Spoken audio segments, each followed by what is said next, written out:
Ay, magandang gabi mga boss, mga kaping, mga kabunyog. Medyo maaga tayo ngayon, no? Dito tayo kay Alice Goo.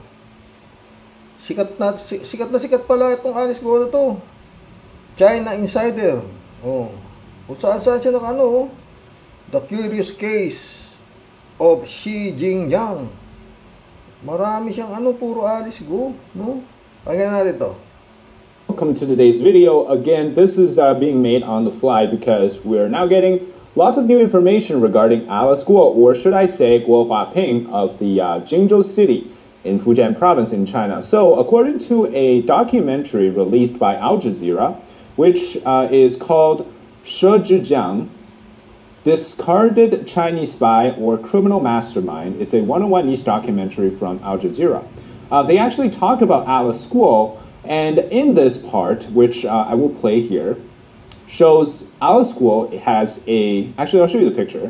Alice Guo has a residential address registered to Fujian province in the city of Quanzhou, and she was born in... Siguro napanood niyo na to, no?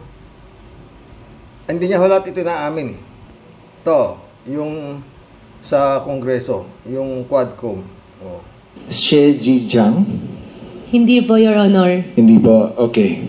Hindi ko po siya kilala. At sana po, Your Honor, Mr. Chair, makuha ko rin po yung details. Gusto ko po magdemanda. Hindi ko po sila kilala.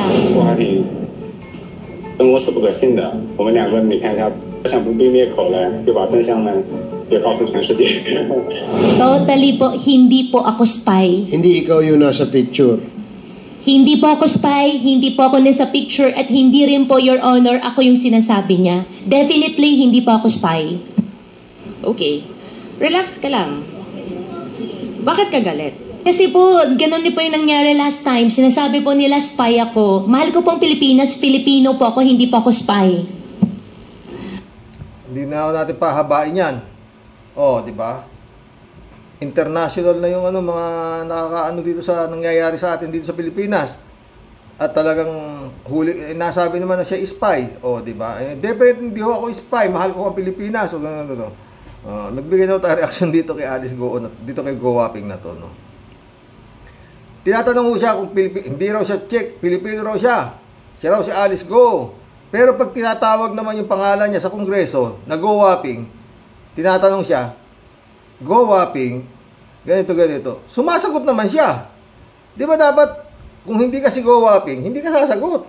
But walang Guo Huaping dito. Ititigas mo na hindi ka si Guo Huaping. Siya, tanggap niya rin siya si Guo Huaping eh. O, di ba? O, di huli na. Ang problema sa Comelec, tatanggapin pa yung pagkakandidato nito si Guo Huaping. Maski na alam na nila na ito, alam nga namang hindi alam ni Garcia ang mga nangyayari, di ba? Na peke ang birth certificate nito, lahat-lahat, oh. Tsaka ito, sabi niya, nasubaybayan ko ito eh, no? Tumakbong mayor to, ha? Hindi man lang ito naging gusto raw niyang, mahal daw niya Pilipino, marami siyang pangarap daw sa Banban. Putik, paano marami kang pangarap sa Banban? Hindi ka nagkagawad, hindi ka nagbarangay captain, wala kang At hindi siya nakarehistro bilang butante ng Banban. Nasubaybayan niyo yun? Nung nagparehistro siya bilang butante ng Banban, that's the time natatakbo siyang mayor. Kaya ang unang pagboto niya sa Banban bilang butante ng Banban, ibinoto niya yung kanyang sarili bilang mayor. Yun nung istorya na ito si Alice Goo na to eh. Ang hindi ko lang maintindihan mga friend, no? Wala na to eh. Ewan ko wala na silang mapipiga rito. Maski yung sa Cassandra Leong, wala na Puro I invoke my right for self-incrimination. Ganyan. Oo. Puro yun nagagalit na nga si Senator Gatchalian dahil kinakausap niya tingin doon sa abogado niya. Si Topacio. I'll consult my lawyer. I consult my lawyer. Ano sasabihin ng lawyer niyan, di ba? Huwag kang sasagot. Sa korte tayo mag-uusap. Talagang, kung itigas nila yung korte, para talagang wala silang talo, no? Pagdating sa korte, no? Parehas din ni Kibulog, di ba? Mga batang digong to, sa totoo lang. Si Kibulog, ba't di nila mapa-attend ngayon niya sa hearing sa Senado kila Senator Risa Ontiveros. Nahuli na nila, ha? Oh. Hindi nila maiharap sa Senado.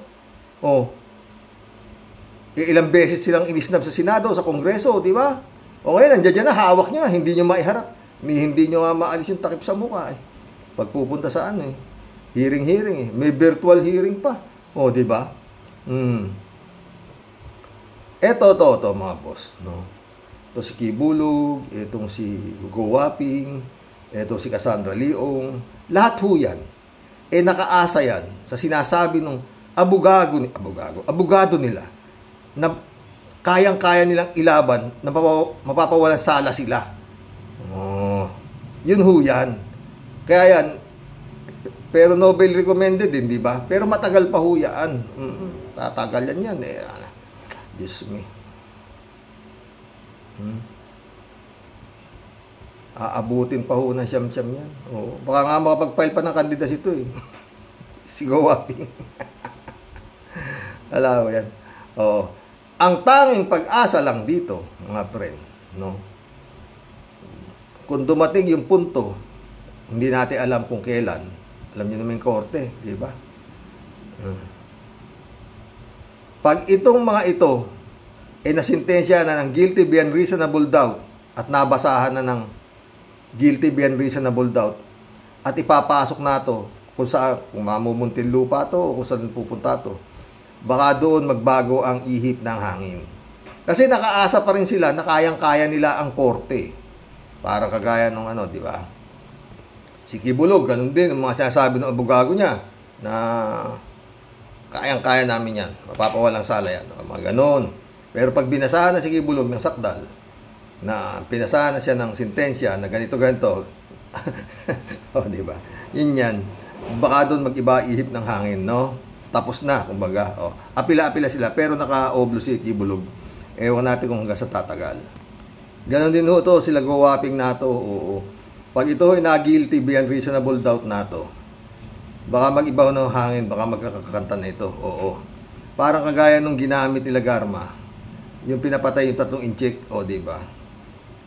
Biglang nangumpisal na yun nga nautusan silang patayin yung 3 drug lord. O kasi bakit? Napangakuan sila bukod sa meron na silang bayad tag 1 milyon yata kada ulo do sa 3 inchik. Parang nagkakaroon sila ng pag-asa na malalakad na sila ay makakalaya.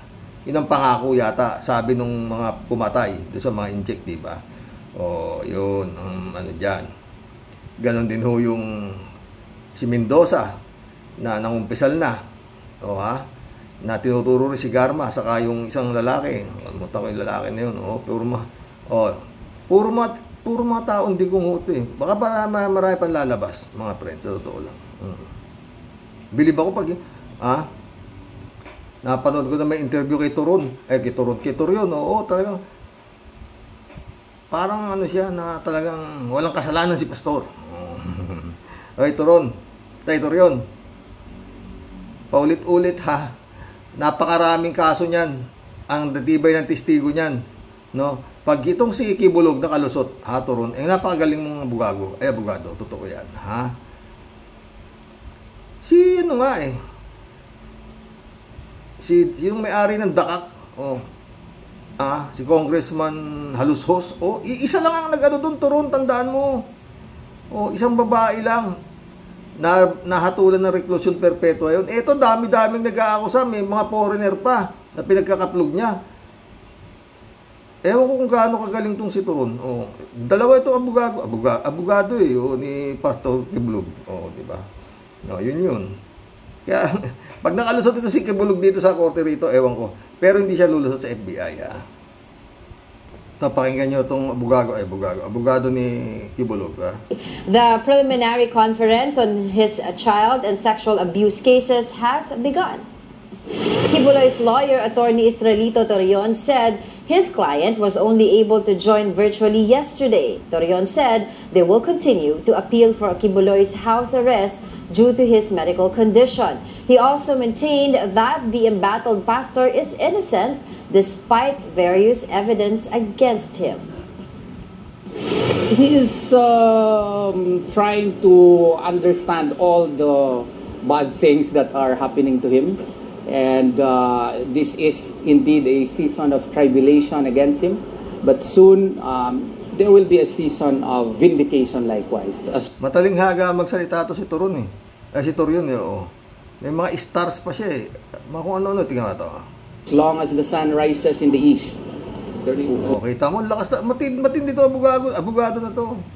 As long the sun rises in the east, may pag-asa kami. Kailan ba naman para niya sinabing kailan ba hindi sisikat ang araw? Ewan ko sa'yo, Toron, tuloy ba? We believe in his innocence. As the sun rises. Hindi ka ng house arrest eh. Dapat from the start, sumuko ka kaagad, hindi ka na pinagastos mo yung police force, pinagod mo yung mga tao, pati yung mga followers mo, kawawa. Tapos ngayon, hihingi ka house arrest. Dapat humingi ka, sumuko ka from the start, have your doctors prove na may medical condition ka, and ask for a house arrest or a medical arrest sa loob ng hospital arrest. Ngayon, pinahirap mo lahat ng tao, tapos nahihingi ka ng house arrest and you will be vindicated. Wait, ang US, di ba, is asking na rin for extradition? Hindi. Managot ka dito. Managot ka muna dito. Kung matapos mo, kung kinulong ka dito ng 30 taon, di ba, sagarin mo yung 30 years in prison if you are guilty. Then you go to the States, serve another 30. Kalma. Galit na galit si Diego. Hindi naman maganda yun. Dapat bigay na sa US yan. Kasi dito baka mamaya buhay hari lang sa oblo yan di ba?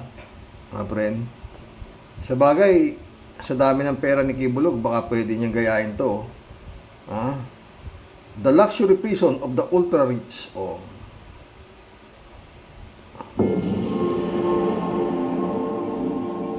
In 2010, a camera crew paid a surprise visit to an Indonesian prison and recorded something that made a lot of people angry.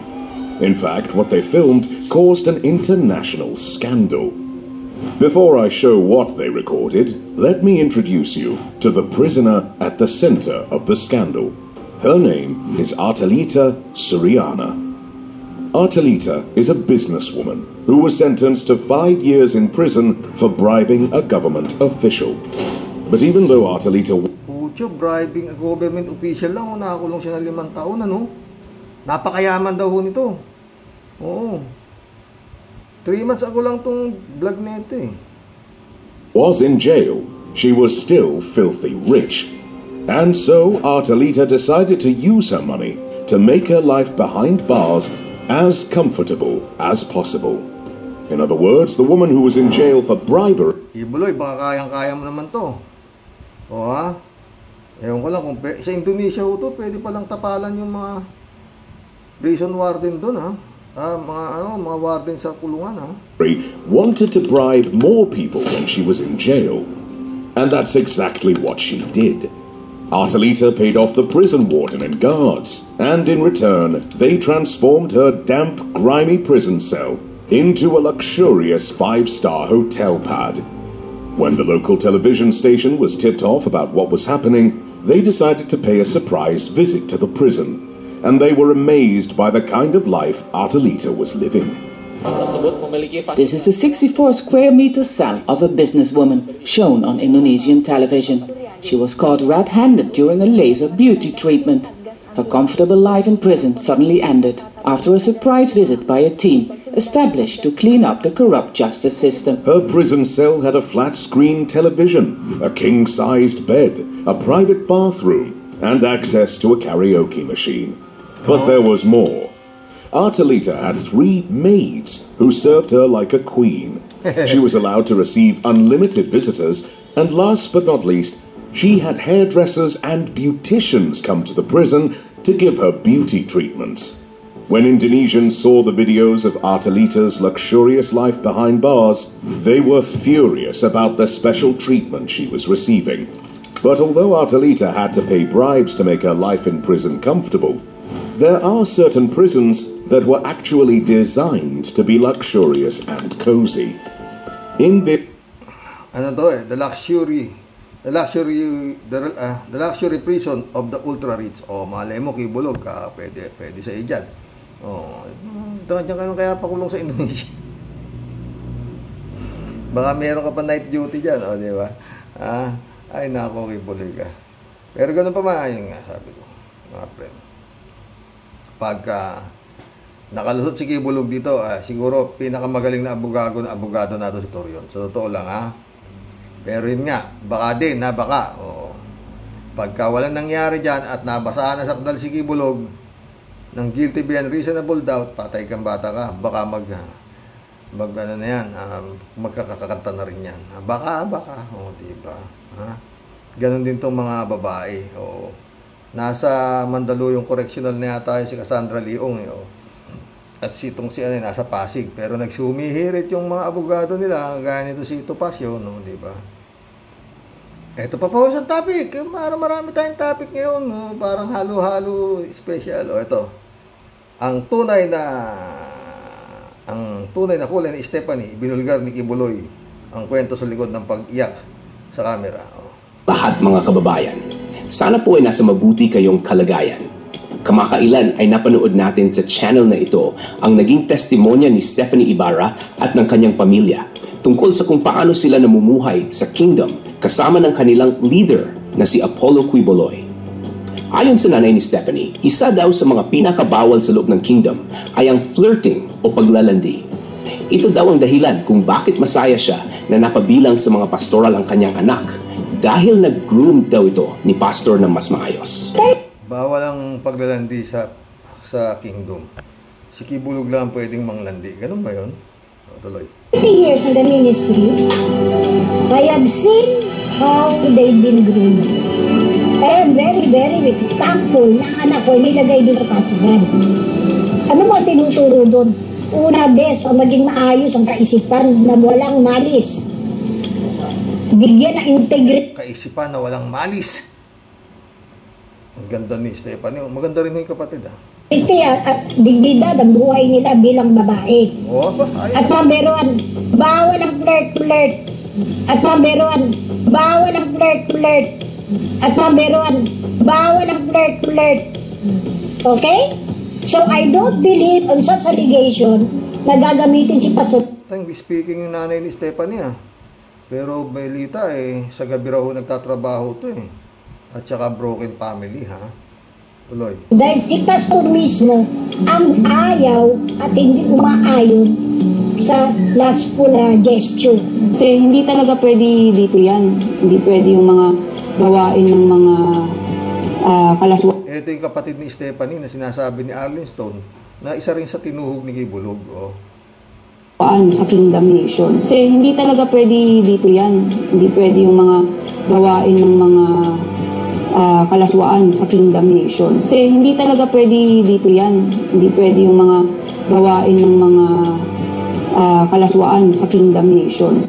Yan po ang statements ng pamilya ni Stephanie. Madali lang yan mga friend, di ba? O di, pates natin yung mga babae kung talagang hindi pa sila nalandi, di ba? Pwede lang patignan kung virgin pa o hindi na, di ba? O pag napatunayang virgin pa si Stephanie at saka itong kapatid niya, di pwede na sigurong palayain si Kibulog. Dahil nagsisinungaling kayo. Di ba? Arlene Stone. Payag ka ba niyan? Arlene Stone. Sa kondisyon, pa-check up kung virgin pa ito si Stephanie sa katong kapatid niya. Di ba? Pag virgin pa sila, sabi nung government doctor, pero kailangan talagang yung hindi kayang bayaran, baka mamaya sabi nung doktor, virgin pa. Pero hindi dapat isang doktor lang. Dapat iba-ibang doktor yung titingin kung baka mamaya natapalan din ng pera sa dami ng pera ni Kibulog, di ba mga boss? Ay nako. Sa ngayon yan, matigas pa yan. Wala akong mangyayari doon sa Quadcom, wala. Hindi ho nila yan mapapaamin. Ang gusto nila paamin yung sinong tumulong sa pagtakas nitong si Alice Go sa Pilipinas, paano, ganun. Kung paano, sino tumulong, sabi ni Alice, di Guawaping. Walang tumulong sa akin na local. Wala siya, ayaw niya sabihin eh. Oh, di ba? Pero iba usapan na yan. Pag yan nasintensyahan, yan lang ako dyan. Sigurado ho yan, mag-iiba yan. Sa ngayon, itong mga to nakaasa doon sa mga abogado nila. O si step out. Si Stephen at saka itong si si Tupacio. Oo, nakaasa sila dyan. Na talagang kaya na. Kita, paporma nila. Lalo si Tupacio. Para talagang kayang-kaya niya. Yun yan. Sa ngayon. Pero pag yan na nga, at nabasahan na yan, at nasintensyahan na yan, iba usapan na yan. Mawawala na yung bilib ng mga babae. O, kagaya yan. I invoke my right for self-incrimination, na-contempt yung babae. O, napahamak, di ba? Ayaw sumagot, panay pakinig niya ito pa. O, di ba? O, yan yung mayayari dyan. Pag naramdaman nila, putik, ano ba itong mga abogado na ito? Napahamak na lahat yata kami rito. Yun. Kasi inaasahan nila na kayang-kaya nila yung Department of Justice, yung yung Sandigan Bayan, o kung anumang mga korte dito sa Pilipinas, kayang-kaya. Diba? Ganun yan. Tsak na, umaasa yan, sila gawaping na yan na makakalaya agad-agad sila, hindi sila magtatagal sa oblo. Pero pag nagtagal na yan ng mga 1 taon, o 2 taon, iba ng usapan yan. Ganon dito si Kibulog, no? Tiwalang-tiwala siya. Kita mo na si Lau, di ba? Dapat plunder, sabi ni Gordon. Ang plunder, graft and corruption, 90,000 bail. Labas agad sila, di ba? Kaya siguro asang-asa sila dito, na kayang-kaya talaga nila ang justice system ng Pilipinas, di ba, mga boss? Mag-collab na po tayo. Tama na yun, marami na tayong halo-halo yung topic natin, mga friend. Pero yun, totoo. Pag yan inabot ng sa 2 taong nakakulong o 1 taon mahigit, hindi tatagal yung mga babae niyan. Sa budget na 70 peso per day, pagkain, tsaka yun, yaman yung pagkain. Pero yung sitwasyon nila, from Reyna, ngayon nakakulong sila, halo-halo sila sa, di ba? Ibang usapan ho yan. May iba na ihip ng hangin. Mabantot na di ba? Jeff Ramos nak, shout out. Kalat ni Baya, shout out. Diretso sa Senado 2025. Patay tayo dyan.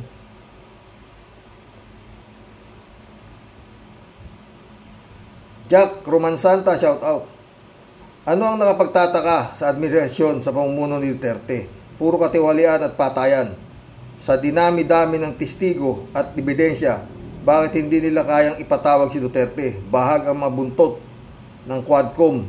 Tumigil na sila kung hindi nila kaya. Patay tayo, mahita ulo ni Jack. Pero sang-ayon ako sa iyo, Jack. Federico Mandaco. Pwede din pala tayong mag-appoint sa PCSO. Trust and confidence lang pala ang requirements doon.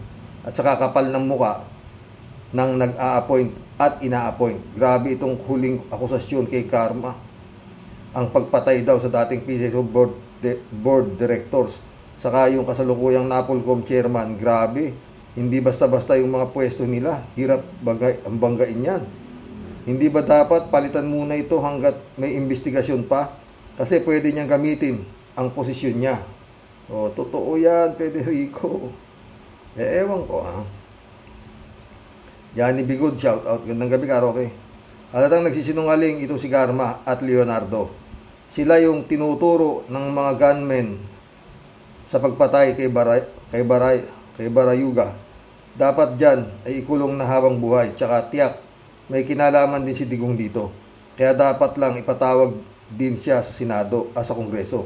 Ang problema, hindi pa rin nila kayang ipatawag itong Digong sa Kongreso. Kaya sa tingin ko, baliwala rin itong investigasyon. Ay nako. No comment. Jose Gabriel Nuevo, shout out. Tama. Mga amoy Duterte pa rin. Diba? Chupisto Bunao, shout out Chupista.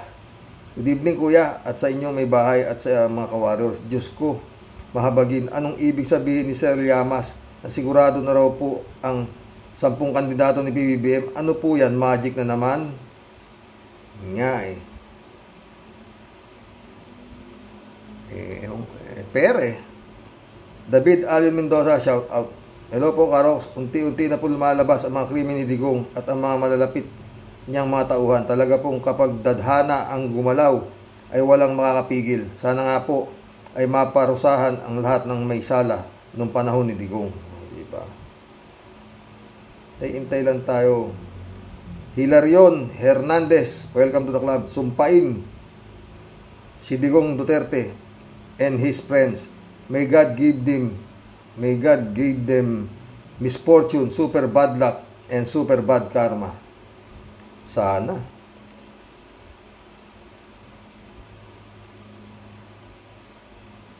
Chupista Bunao ulit to. Kuya, ako isa lang din ako sa gusto kong kandidato ni BBM. Si Pacman lang po ay, naku, hanggang sa huli. Si Aimee, talagang namamangka pa rin sa dalawang ilog. Kahit naman po ako laglag ang balikat ko sa mga listahan ni PBBM. Pwera lang kay Pacquiao. At least si Pacquiao parang ano yan guided by the Lord siguro yan. Dahil from rags to riches, diba? Tsaka wala siyang inargabyadong tao, diba? Hilarion Hernandez ulit ito. May God curse Apollo Kibulok and give them super bad luck. Super bad luck, give misfortune. My God, send him back to hell. Kalat ni Baya ulit to. Good morning, Kasani. Labanan mo sila, Kasani. Huwag mo silang atrasan. Ang tari ng Itchagi lang ang malakas. Patay tayo dyan. God bless your family. God bless, Kalat ni Librado Ludovico, shout out Lahat ng yan ay bunga ng pagpatay kay Kapersi. Ngayon lumalabas ang baho. Para sa akin, si Tandang Durian Dutay ang puno dyan. Kaso nga, hindi mapatawag sa Senado at Kongreso. Totoo yan. Chupista Bunao ulit to. Kuya, sayang si Garma. Maganda pa naman. Sana kung anong ganda ng mukha niya. Siyang pangit ng ugali niya. Ang hirap madikit kay Digong nyo. Pati ikaw magiging demonyo. Yayaman ka naman. Ikaw talaga. Super milyonaryo yung Garma. S. Makise, shout out. Hello po, Sir Rox. Naku, grabe na talaga po ang nangyayari. Ngayon, lumalabas na ang mga testigo. Hari nawa ay magdusa na ang mga pinaka-mastermind. Friend Shervin Sapeda, shout out. Christian Sen, July 7, Alcantara, shout out sa inyo mga friend, ha. Friend Amy Bingson, Dolor Garcia, shout out. Eman Escalona, shout out, ha. Sabi ni Tia Deli, karma. O, diba, Sir Rox? I'm also watching Quad Group, kaya updated po ako, Sir Rox. Pero may kasabihan nga po, Sir Rox, ang sarili mo at ang tao pwede mong lokohin at gaguhin baka ilan pong milyong beses at paulit-ulit, pero ang tadhana po at ang Diyos di mo po pwedeng paglaruan at pagtaguan. Ano po, totoo yan, Tia Delica. Kaya masasabi ko po dito, hitigasing karma, huli ka, balbon, payback time, patay kang bata ka. Saludo ako, madam, sa lakas ng loob mo. Grabing kurakot at pag-uutos para kumitil ng buhay. Parang wakasan comics lang ang naging ending ng tanang buhay mo, madam. Hindi araw-araw piyesta, hindi araw-araw Pasko, ano po, at hindi nakakatuwang sitwasyon sa harap ng buong mundo. Sumambulat ang kasing baho ng burak na mga itim na lihim mo, Madam Karma. Crying galore and sisi to the max, siguro. Pag nagkataon, matinding hagupit ng parusa, ng tadhana at ng tao ang aabutin mo. Marunong ka man siguro magdasal, ano po, Madam Karma. It's a sign na umpisahan mo na pong sigurong maglakad ng paluhod at may taimtim na dalangin. Tingin ko po magiging kakosa mo na ang mga malulupit din na mga pogo girls. Basta't bata ni Ingkong noon, ngayon siguradong kulong. Di alintana, pagpapasarap noon, may patayan dito, may patayan doon, grabing daming pera. Nakurakot ninyong nyong milyon. Pati kamag-anak at ibang uripon, hakot together inyong naging misyon. Mga atraso ninyo, naglitawan ngayon, paano makakaligtas ang sa inyong sitwasyon. Mga kababayan, ngayon nagtatanong sa ating gobyerno at organisasyon, paano lumusot ang mga mandarambong. Sus, Mariosip at Tia Delica. No comment. Paano lumulusot ang mandarambong? Putik yan. Ewan. Pilipinas. Shirley J. Sir, shout out. Diyos na mahabagin. Salamat at nag-away yung pula at berde na yan. Kung hindi lahat yan lalabas. Totoo. Grabe talaga yung magjowa na yan. Parehong killer. Bagay talaga silang dalawa, Karox. Medyo magkamukha naman silang dalawa. Maitim lang si Digong. At si Garma naman medyo mapusyaw ng konti. Malamang magkasama yung dalawa na yan sa kabilang buhay na nagbabagang kumunoy. Kaya sinasabi ng partner ni Digong, si Hanelet.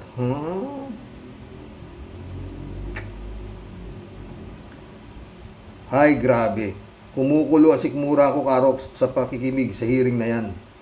Sana may patutunguhan naman dahil marami na naglalabasang mga testigo. Gandang gabi po sa inyong lahat, mga ka-warriors. Gandang gabi, Shirley J. Sir.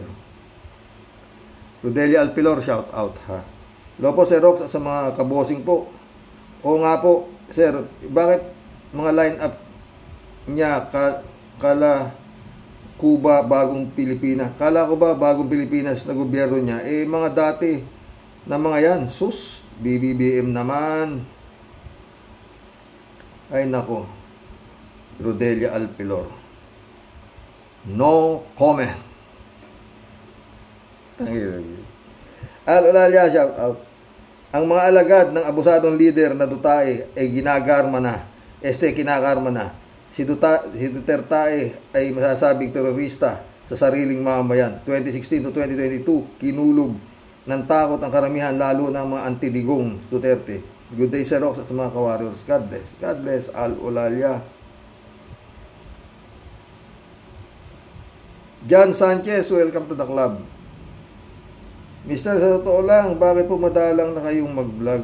Araw-araw na nga, ikaw ang madalang manood. Araw-araw ako nagbablog. Hindi na nga lang ako nagla-live kasi minsan maa-atching ako, minsan mauuhaw ako, ganun. Hindi kaya ito, naipopost ko to. Tsaka pag nag-live ako, hindi ko mabibigyan ng atensyon ang mga comments nyo. Sayang naman. Elizabeth Iscare, shout out. Good morning, Sir Rox. Yan ang patunay na kapag tao ni Digong bigatin, isipin ninyo, halos lahat ng kamag-anak nitong Garma, kasama yung anak niyang abnormal, ipinasok niya sa PCSO. Totoo! Wow na wow, at biglang yaman daw nito. Saan galing ito? Grabe, hinawakan nila talaga ang kaba ng bayan. Totoo. At saka PCSO hinawakan STL Ha? Yung STL parang waiting yan. Buong Pilipinas, hawak mo. Isang bola. Gaano kalaking pera yan? Talagang billion ka. Ilang taon humawak si Garma. Yun nga lang, magbukis ka sa waiting, yayaman ka na sa isang bayan lang, ha? What more, ito buong Pilipinas hawak ni Garma. Di ba? Ganun yan. Kaya talagang yayaman yan. Ang tanong ni Atty. Claire Castro kanina, pinanood ko. Alangan namang hindi na kinabang yung nag-appoint sa kanya. Diba? Ang galing ni Atty. Claire. Oo.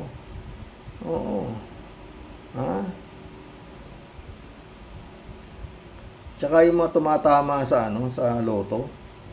Hindi ako niwala dyan. Hindi ako niwala dyan. Ang tumama ay ka hardinero, ang tumama ay ka farmers, ang tumama ay ka street sweeper, ayaw pakita yung mukha dahil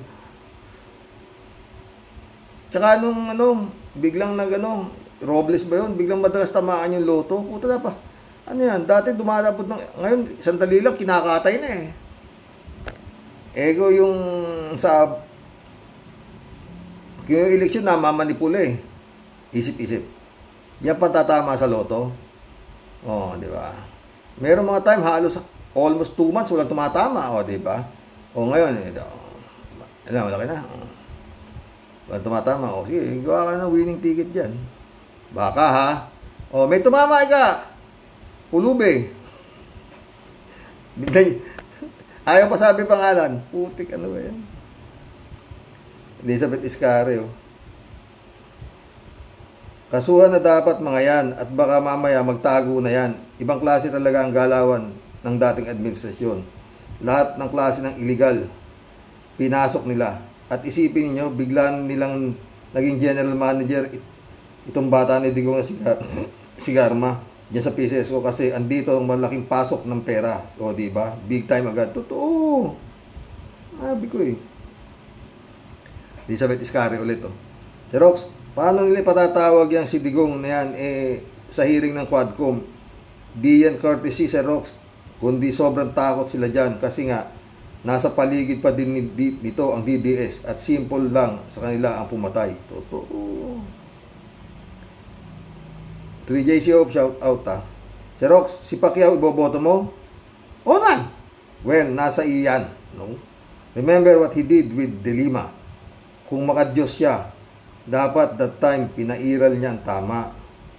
Sana hindi na lang siya umanib kay Duterte. Umanib ba? Hindi ko alam eh. Remember this, Rox. Kung umanib siya kay Duterte, kay De Lima, hindi ko na ikaw boboto, Pacquiao ka ha. Hindi ko alam yan eh. Remember this, Rox. Pacquiao made the motion to declare De Lima's vacant after Senator Alan Peter Cayetano accused De Lima of being biased against President Rodrigo Duterte. So, dapat ba tayong magtiwala kay Pacquiao? Kapag under pressure siya, susunod na lang yan sa kampo ng kadiliman. Wala siyang sariling panindigan. Ngayon, si BBM ang nasa pwesto. Lipat na naman siya sa alliance niya kay BBM. Come on. Kung alam nyo na. Alam si Pacquiao walang sariling ano yan eh. Pero, lilabanan niya si Kibulog. Yun lang ano ko doon, friend. Oh. Tsaka ano, naglaban din sila ni Digong bandang uli, di ba? Okay, tamo. Tumakbo siyang presidente, di ba? Oh. Pero, pag-iisipan ko na lang araw. DJC ulit to. Alam niyo mga ka-warriors, a true good leader can be tested under pressure. Doon mo malalaman kung totoo sa bayan siya nagsisilbi at hindi sa pera ng bayan at hindi sa kampo ng kadiliman. Look at De Lima, hindi lang siya na under pressure, talagang pinressure siya hanggang ipakulong. Nakakulong si De Lima at may parte si Pacquiao sa pagkakakulong ni De Lima. Sana wag tayong makalimot. Oh.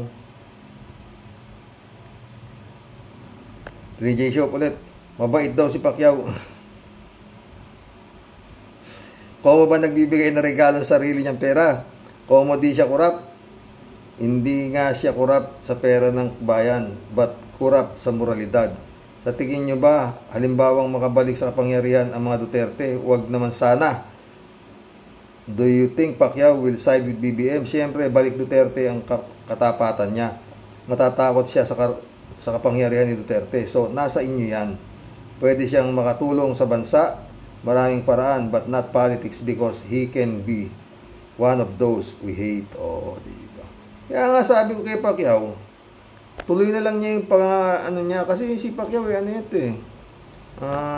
Mahilig din itong magpipreach eh. Oh, diba? 3J Show ulit yun. Tsaka si Pacquiao. Ikaw, Pacquiao ka. Ikaw isang halimbawa ng blessed ka, kumbaga, ng Panginoon. Oo, dahil yung nanay mo mahuhilig sa pagdadasal. Di ba? Yun. Kaya huwag ka nang umalo sa politika. Yung sinasabi, hindi ka naman pa politika. Tignan mo itsura mo pag nasa Senado ka, nakakanga ka lang. Tapos dinibate mo pa si Drilon. O, saka inabot, munti ka sumuto sa ilalim ng upuan, ha, di ba? 3J Show ulit. Ang mga Cayetano, Tulfo, Villar, Revilla, Aimee, nasa pusali na po ang bansa. Gusto niyo pang sa mas mapusali pa. Wala na akong masabi. Maria Ortega, welcome to the club. Good evening, Karox. Ako man, wala akong mapili. Puro kurakot ang mga yan. Wala nang pagbabago kailan. Kaya makakaahon ang bansang Pilipinas. Sus Maria. Sus Maria Ortega.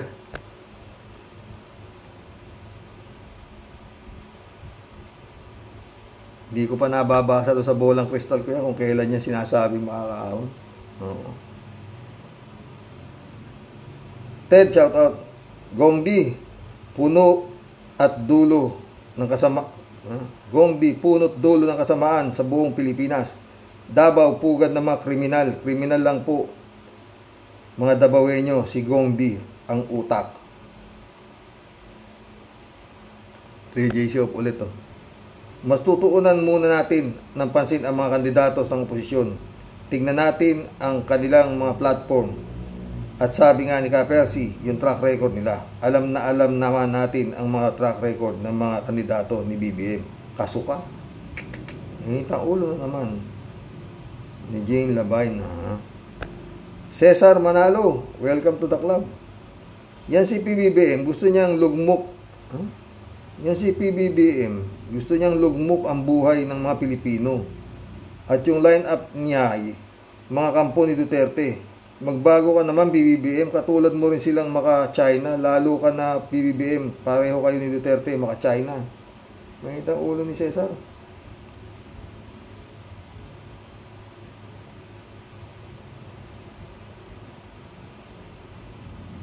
Sumagot si Jun Ulan daw. Paano maka-China si BBM? Tawa siya. Friend Jun Lagon, shout out pastor. Hello Manong Roque, napuyat ako sa huling hearing kagabi. Hinumaga ako kakapanood, 2 PM na ako nagising kanina. Malaking hamon po sa mga Pilipino ang mga revelasyon kagabi. Karamihan pa sa kanila ang ginawa ang kanilang mga assignment at nag-search bago nag-conduct ng hearing. Sa Senado sila Bato at Go hindi nag-research. Sana wag nating baliwalain ang mga pagod nila. Napapalabas na nila ang ugat ng EJK hanggang Pogo. It's about time na mag-isip-isip at magising ang mga Pilipino. Huwag na pong asahan ang Senado at Kongreso. Natatapusin ang lahat. Mamamayang Pilipino ang dapat na kumilos katulad ng nangyari sa EDSA. Yan. Sana wag tayong maging kampante sa kanunood lang ng YT o FB at asahan ang boat house na ipatawag si Duterte sa hearing. No need na po yan. Lantad na po ang mga ebidensya. It's time for the Filipino to wake up and make a move. Nagpakita na ng lakas ang PNP sa Davao. Kaya nahuli si Kibaliw. Nagpapakita na ng lakas ang boat house sa mga hearing. Ang karamihan sa atin ay nagpapakita ng lakas sa pamamagitan ng pag-like, subscribe, and pag-comment. Naghihintay lang po ako na matawag ang kilusan dito sa kinaroroonan ko. Isang elemento na lang po ang hindi natin nakikita. Yun ay ang walkout sa EDSA 1. 30 computers, COMELEC technician ang nag-walk out sa noon sa EDSA 2. Nag-resign at nag-walk out si Nene Pimentel kasunod ng 9 na senador at 11 prosecutor. Lately, nag-walk out daw si Marcoleta pero walang nakapansin. Nag-walk out pala yun eh. Maghanda na po tayo para po sa pagbabago ng Pilipinas. The voice of the people is the voice of God. Totoo. Mukhang gusto mo mag-ano na. Dapat eh. Tama ka dyan, friend Jun. Dapat yung mga pagpapatao dapat magkaroon ng malaking rally na ipatawag ninyo yan, si Digong. Hindi puro kayo courtesy. Diyan sa Kongreso. Florante Diraya, shout out. Mandaraya ang amo. Magnanakaw ang line-up. Patay tayo dyan. Marilo Pabianak, shout out ha. Blessed weekend po tayo sa mga ka-warriors. Tunay na ang Diyos ay buhay. At di niya tayo hinahayaan na tuluyang malugmok sa kapahamakan. Kaya tunay na busisiin ang mga kandidatong tunay na may prinsipyo tatag at talino, at higit sa lahat, pusong may pagmamahal sa ating bansa. God bless us po, tayo at sa mga ka-warriors. God bless, Arilo Castro. Cassandra Daisy, shout out ha. Tamas Espinido, ito na. PNP ay corrupt na organisasyon maliban sa iba. At sana ang mga nakonsensya ay gabayan ng Diyos because our God is forgiving. Totoo. Cassandra Daisy ulit. Mas magagaling pa ang mga iba sa Quad kaysa sa senador ni Marcos na majority ay nakinabang during Duterte. Lipat naman kay Marcos Jr. Reynaldo Gonzalez, shout out. Lalabas ba si Colonel Mendoza para magsalita, para mag-imbento at ipahamak ang sarili niya, buhay at malagay ang alanganin ng buhay ng kanyang pamilya, kaya wala na silang lusot? Yun. Ang problema, yung korte natin, yung batas natin, ewan. Reynaldo Gonzalez ulit. Kapili-pili ni BBBM, di pang eleksyon, kundi dapat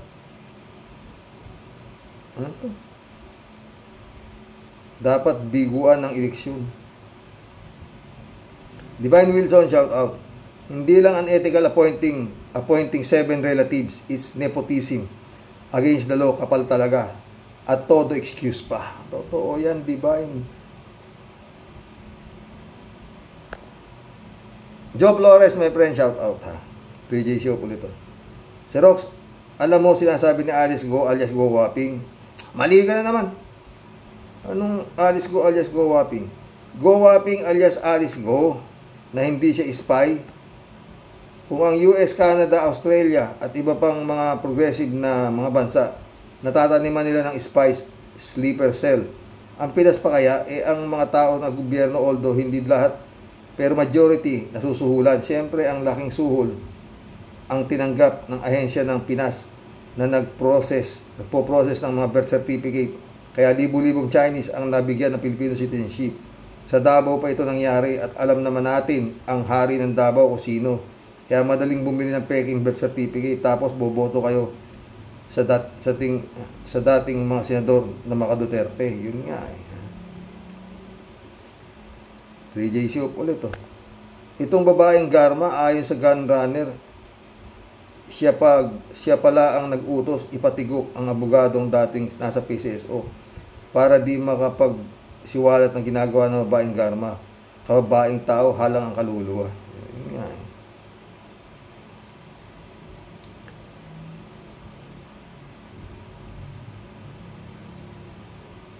Ang tanong nga doon, 3J Shop ka ha, ang tanong ni Atty. Claire Castro, wala kayang alam yung kanyang boss sa kanyang ginawa na yan? Diba? Yung mga galing ni Atty. Claire, sa totoo lang. Pero talagang dapat balikan yung kingdom. Magbigay ng search warrant. Dahil sabi nga ni General Torre, meron pang mga 50 mga batang babae na nakakulong pa doon na kailangan ma-rescue. Di ba? Ang tagal naman. Mission accomplished mga boss. Brother Elias Isyo, shout out. Hanggang bukas mo muli. Dami nating na topic, di ba? Nakapag-collab pa tayo. Sana nasiyahan kayo mga friend. Magbigay kayo ng komento. Basta ako yon. Pag bumilang na nabasahan na ng sakdalya si Kibulog, Alice Goo, ay ang Gowaping na yan, at saka si Cassandra Daisy, sorry sa Cassandra Leong, mag-iiba na ihip ng hangin yan. Malamang sa alamang. Magandang gabi po mga boss. Dasal, tibay ng pananalig sa Diyos. Paulit-ulit, pag kayo may problema, tumingin kayo sa mas may problema sa inyo, solve na inyong problema.